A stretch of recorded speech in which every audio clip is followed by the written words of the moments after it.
গ্রামের বিয়ের আসল আনন্দ লুকিয়ে থাকে এমন ছোট ছোট মুহূর্তে। দেখুন, বরকে গেটে আটকে দিয়েছে বাড়ির ছোট বড় সবাই। একটাই দাবি, আগে টাকা, তারপর ভিতরে প্রবেশের অনুমতি। এটা কোনো ঝগড়া নয়, বরং বহুদিনের একটি মজার রীতিনীতি।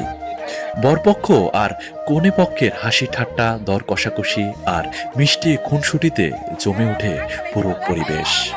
কেউ বেশি টাকা চায়, আবার কেউ কমে রাজি হয় না, আর বড় চেষ্টা করে একটু কম দিয়ে এড়িয়ে যেতে। চারদিকে শুধু হাসি, আনন্দ আর উচ্ছ্বাস। শেষ পর্যন্ত সবাই মিলে একটি সমঝোতায় পৌঁছে যায়। টাকা দেওয়া হয়, গেট খুলে যায়, আর হাসি মুখে বরকে ভেতরে নিয়ে যাওয়া হয়। এমন সুন্দর মুহূর্তগুলোই গ্রামের বিয়েকে করে তোলে আরো প্রাণবন্ত, আরো স্মরণীয়। এই ঐতিহ্য আর আন্তরিকতাই আমাদের গ্রামের বিয়ের সবচেয়ে বড় সৌন্দর্য। প্রিয় দর্শক শ্রোতা, ভিডিওটি যদি বিন্দু পরিমাণ ভালো লেগে থাকে তাহলে অবশ্যই একটি লাইক করার অনুরোধ থাকবে।